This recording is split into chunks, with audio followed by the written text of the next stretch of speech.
in himself. You know, his doctors would say, "You got to stop going to all these poetry readings, David. It's killing you." And he said, "No, it's keeping me alive." And he was right. And he was absolutely right. You know, so when you can get up when you're going through terrible things, and you get up and you get going, and if you gotta, you know, if it's Bernie Sanders that'll help you get up, by George, go ahead and do it. You know, that's whatever it takes. Feel the burn, whatever you need to do. Just get up and go, you know, because that's what David would do. And now next up is Morgan, and I'm going to put him on the spot. I'm going to ask him to read something. Okay.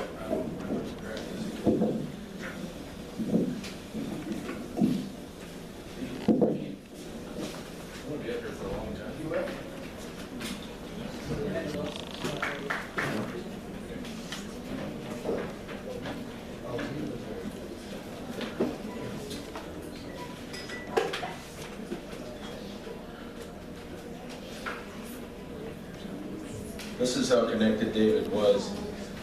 I got an email from my cousin in Omaha, who's a playwright and a novelist.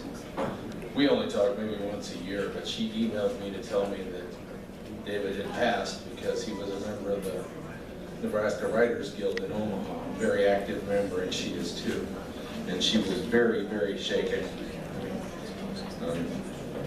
He touched a lot of lives. He would go to the state fair. He would drive out to the state fair and rent a motel room, and he would sit at the Nebraska Writers Guild table in the pavilion for 2 solid days, just handing out cards and talking to people about writing. He did that I know he did that last summer. I always remember he would always sit there or there so that he would be sure to catch everybody as they left. So he could talk to them, shake their hand, tell them a story, whatever, ask them. It was just, he loved people, he loved poets, which always made me feel special. So, all right, Jeff gave me a bit to read here. Should I read the postscript first? Since it's a postscript. This is from Lincoln Underground, summer 2014. It's a poem by Amanda Russell called The Poetry Reading. He stood before us with secrets, packed into the pockets of his worn cardigan sweater. Magician style, he pulled out words with rhythmic strings bound together by theme, feeling, tone. He's been doing this for 70 years, but his excitement is new and unbridled. His voice bouncing as he reads, his feet firm but dancing in his polished shoes. He's not even looking at the page. It's a kind of love he speaks of, and a kind of love he shares with us all. The postscript reads, this poem was inspired by an open mic reading at the Crescent Moon Cafe. David Prince Hufford read a poem that was published about a year ago in the Lincoln Underground that has a reference to Narcissus and Goldman by Hermann Hesse.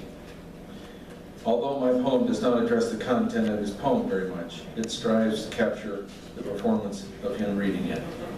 David was comfortable in any kind of material, everything from geology to spirit to alcohol to, it didn't matter, people, it didn't matter. I'm going to, all right, so I've got a couple Helix poems of his that I wanted to read.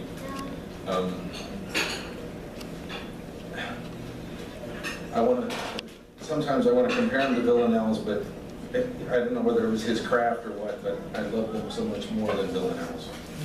Because sometimes the Villanelle feels kind of contrived, unless you're really good. I'm going to read this one second.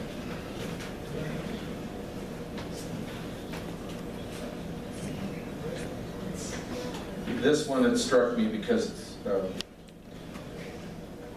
geology was important to him, and it was important to his father. And he shared that often. This poem is called Hierarchy of the Stones. I followed my father into quarries. Just rock hounds become geologists and amateur paleontologists. Sometimes water went sluicing through the stones. I followed my father into quarries and mines and caves, but he was not a stone. It is important to remember that my father was a biological unit. Just rock hounds become geologists. We explored in places where there are stones. That is to say, where Earth keeps everything, not just sand or sandstone, limestone, or granite. As amateur paleontologists, we explored the strata where the lost dead things are kept as fossils until discovered. My father's buried under granite to keep him there. Sometimes water went sluicing through the stones. Perhaps it was noticed and sipped by my father. You might need a drink of ancient water. We crossed a hot sand pasture in our day. My father was a biological unit, not sand or sandstone, limestone, or granite. He's buried under granite to keep him there. We cross a hot sand pasture in our day.